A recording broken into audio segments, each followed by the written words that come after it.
So once again, karibu sana Bwana Paul to another exciting episode of Lucas Productions. Ladies and gentlemen, as you may know, Mr. Paul Ochele is a well-known and a well-celebrated scientist who has been helping Kenyans when it comes to matters to do with lab technology.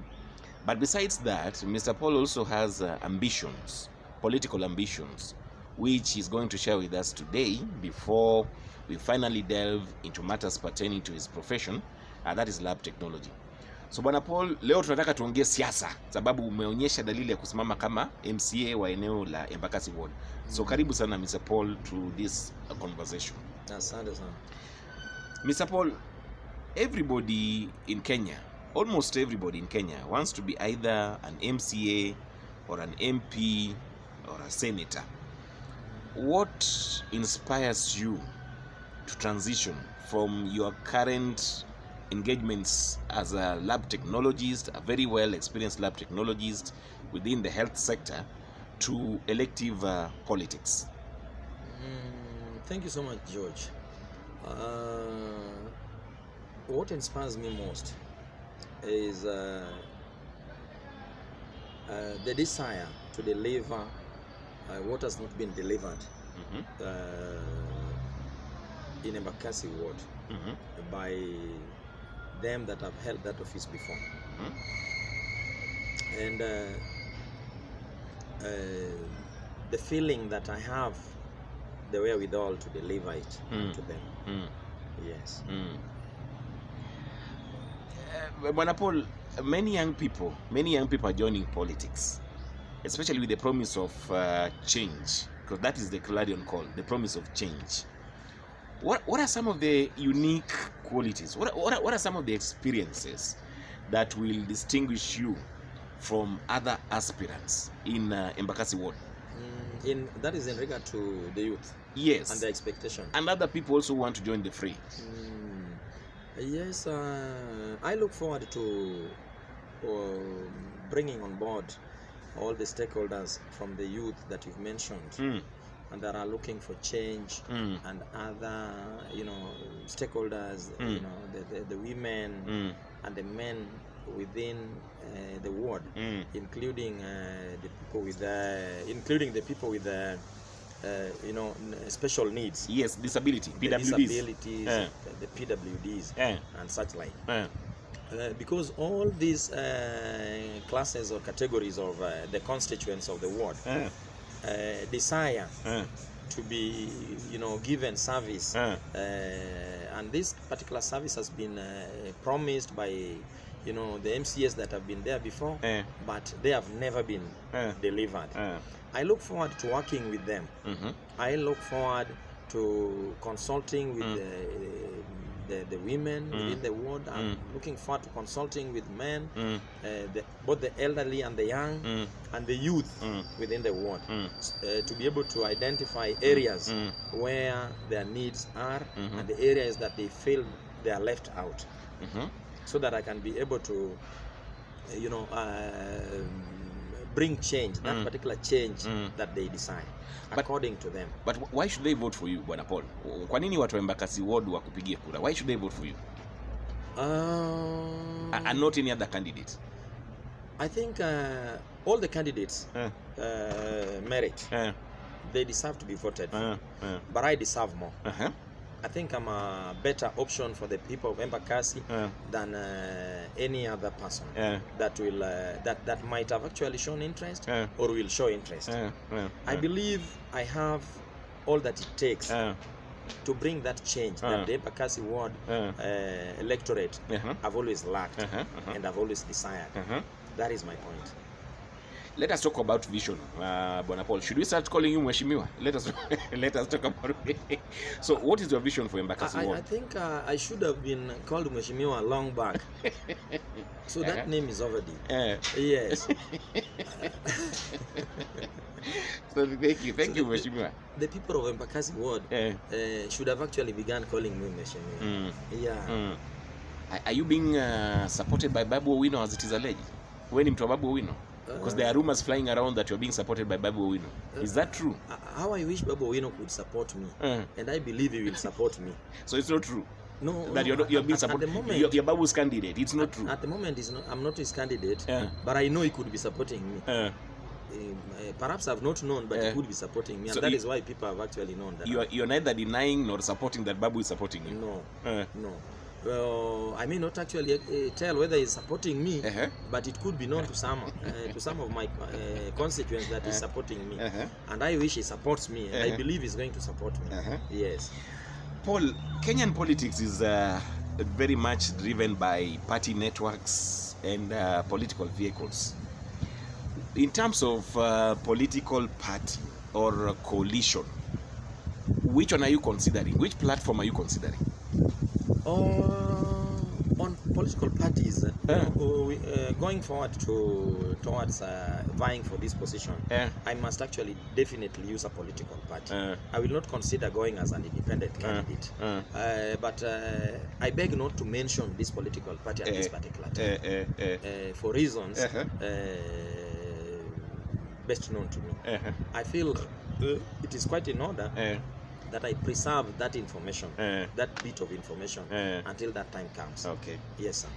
Given the slippery nature of party politics in Kenya, and that they're very slippery, as you may well know, how will you be able to navigate party interests versus community interests in order to remain an effective MCA, since chances are very high that you are most likely to be elected the MCA Embakassi Ward?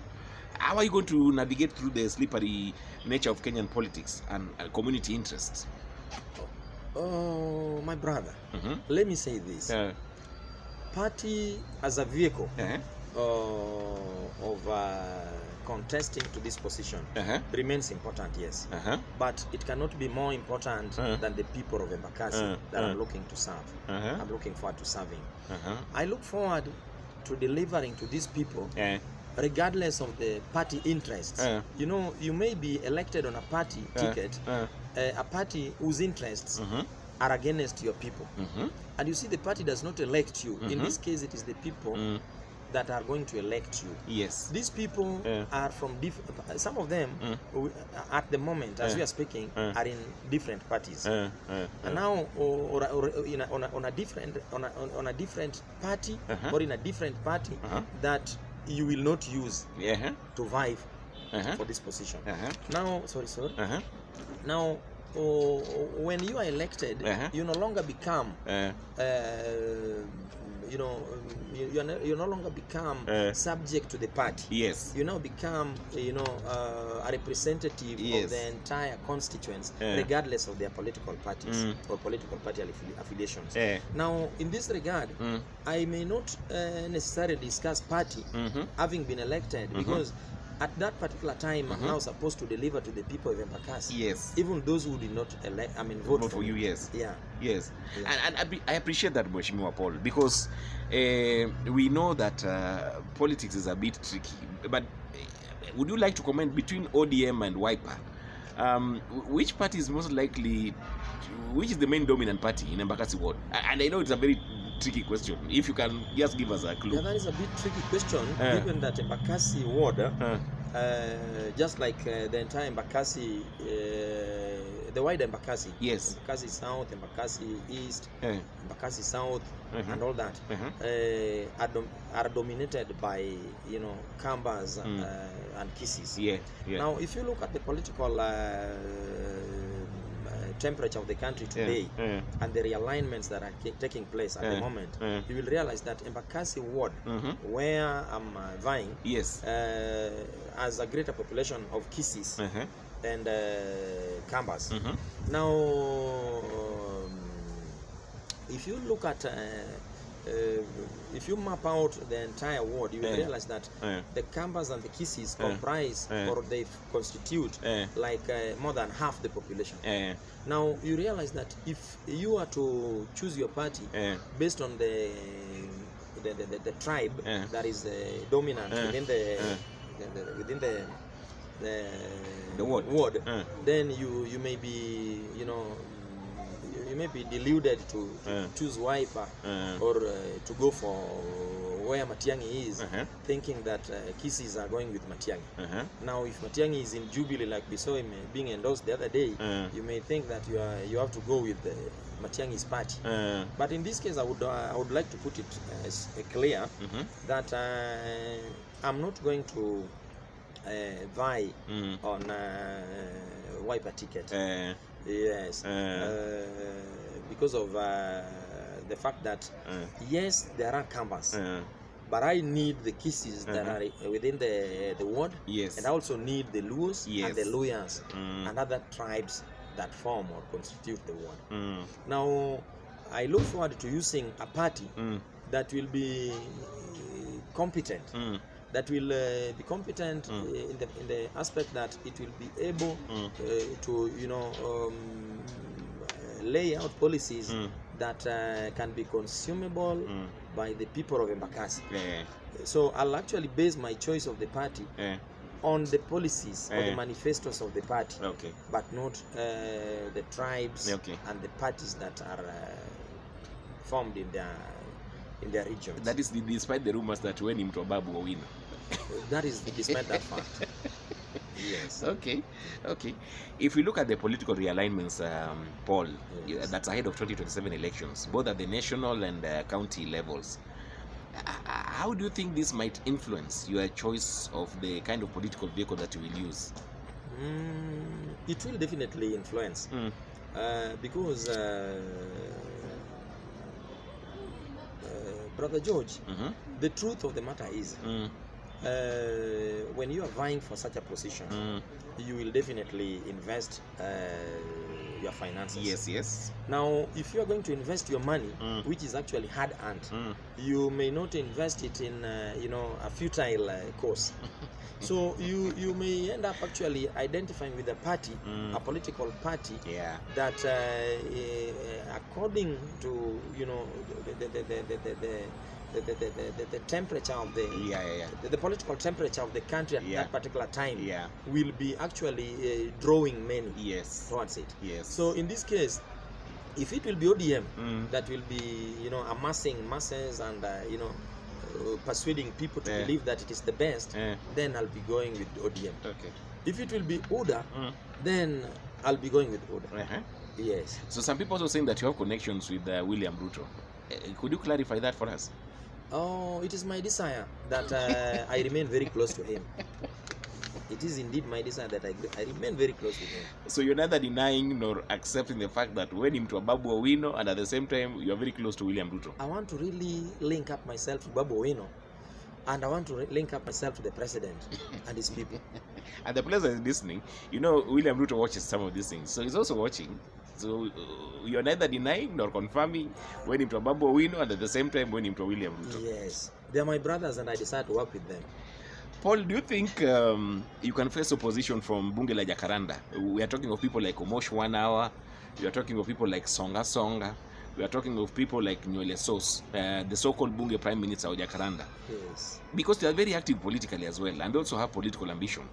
In the event that somebody like Omosh 1 Hour decides to stand, or even Nuru Okanga decides to, though Nuru will be standing in his rural area, but in the event that they decide to stand for Embakassi Ward, do you think you will face competition from them and defeat them?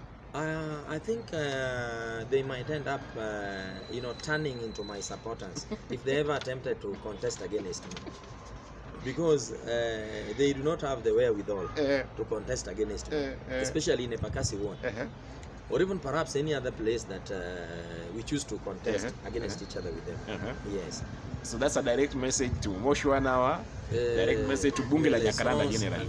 The Prime Minister of Bunge la Jacaranda, Embakassi, that if they dared to contest against me, I'll floor them. Omosh 1 Hour malimko, ujumbe ndio kutoka kwa Paul. Kwa hivyo mkue mkijua. Wajue vizuri sana. Mkijua. Ujumbe Paul amewaambia. Washinda mapema sana. Paul, you know your competitors. Do you have any idea who your competitors will be in 2027? Yes, I already know a few of them. I was even with one of them yesterday evening. Yes. Yes. Na mkaongea? Na tukaongea. We exchanged pleasantries. And I can confirm that we are the best of friends. Okay. Yes. politics. I know, and I look forward to him supporting me. Okay. Going forward. Paul, politics in Kenya is very slippery and very dangerous. Usually a matter of life and death. Are you prepared for the dangers and the expenses involved? Yes, I do. I believe I already have enough preparations, and I'm still putting in preparations towards the same. And it is true that politics is expensive and very challenging, you know, and one may not necessarily have enough funds, you know, to prepare for an election exercise. But I look forward to friends and other well-wishers, and perhaps a few organizations to support me. Okay. Yes. Talking of networks, because we only have like 20 minutes, talking of networks, in terms of community groups, in terms of youth movements, in terms of professionals, religious leaders, institutions, are you building any networks to strengthen your candidacy at the ward level? Yes, I'm doing. At the moment, I already have, I'm already trying to put, some structures on the same. I've begun, talking to some wazes from these different tribes, tribes that are different from mine, that I know have influence on their people, or have actually made it a success to them that have been elected before. Okay. You know, Embakassi Ward at the moment is being represented by one Mr. Nyantika. Nyantika is a Kisi, and Nyantika was elected on an ODM ticket. Now, the Kisis within the ward that helped Nyantika to secure that position are already on my side. Most of whom have been meeting, have been discussing with the mechanisms and strategies that we can use, to help ourselves out of Nyantika's misrule. Yes. Misrule. Yeah. You call it okay. Yes. Okay. Nice way to put it, misrule. I like that. And other than meeting them, how are you planning to mobilize grassroots supports within the Embakassi ward, especially within the informal settlements, where the voter expectation is often immediate and practical? And they're immediate and practical. Hao watakangi mambo ya kesho, ni immediate, unamalizana nao hapo na hapo. In fact, that forms the greatest part of my supporters. In fact, my support base is dominated by the people residing within the informal settlement of Embakassi. There is this place that is called Mabatini in Embakassi ward. Watu wa Mabatini ndio huyo mheshimiwa anaongea. Watu wa Mabatini, if you're listening. Yes. I believe they are listening and they are watching. Yes. I want to promise the people of Mabatini that I'm here for them, I'll be there for them. I'm here today and I'll be there for them. Let them confide in me. Let them trust me with their votes. Let them trust me. I mean, have every confidence in my leadership. Okay. And so I've been meeting a few of them. I'm looking forward to continuing, meeting with them, identifying with their needs, so that we can be able to deliver when that time comes. In terms I'm also, planning to begin, visiting churches, and schools around, both private and government schools around. Though there are no many government schools in Embakassi ward, but I'm looking forward to begin some programs that will affect them, that will affect the schools. Please call us when you do, so that we can also be part of the journey. Call us when you do. I promise. Let us know much more. I promise I will. Social media. Let's talk of social media kidogo. It's becoming a very powerful tool in Kenyan politics. How do you intend to use the digital platform to engage voters in order to counter any misinformation or even to shape narratives around your candidates? Oh, thank you so much for this question. And thank you again because you've invited me to attend to this session. Yes. And which is actually on social media. Karibu. This is a social media platform. Karibu. And it is actually enhancing my candidacy.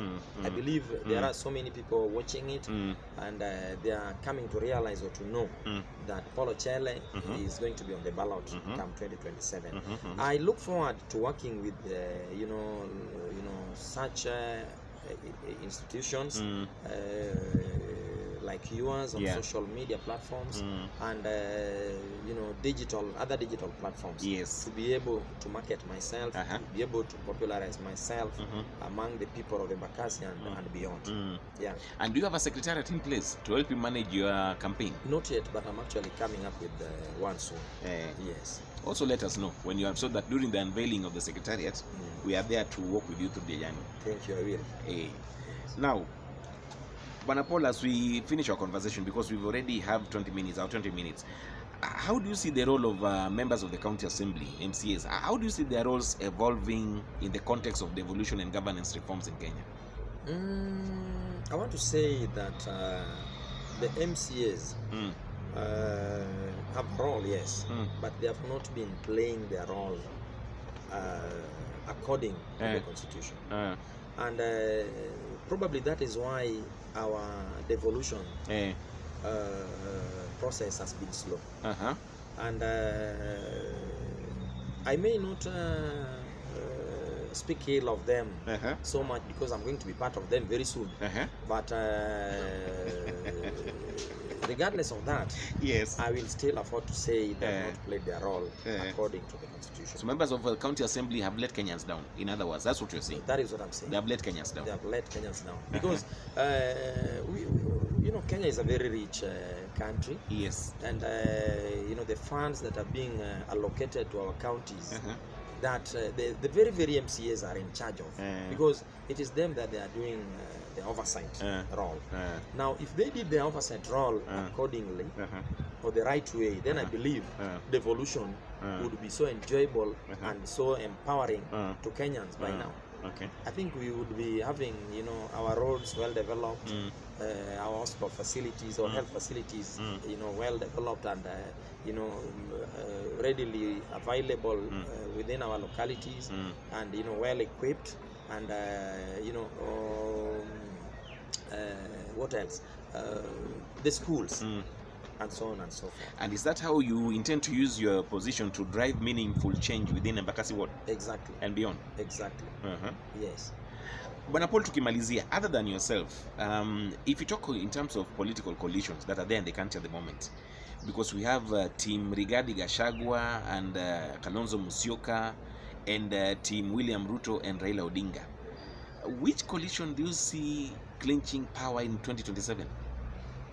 Well, it is a bit tricky to tell this at the moment. Yes. Given that there will continue to be political realignments. Yes. And because we have like 1.5 years to go. Yeah, we have like 1.5 years to go. And in politics, a day is like a year.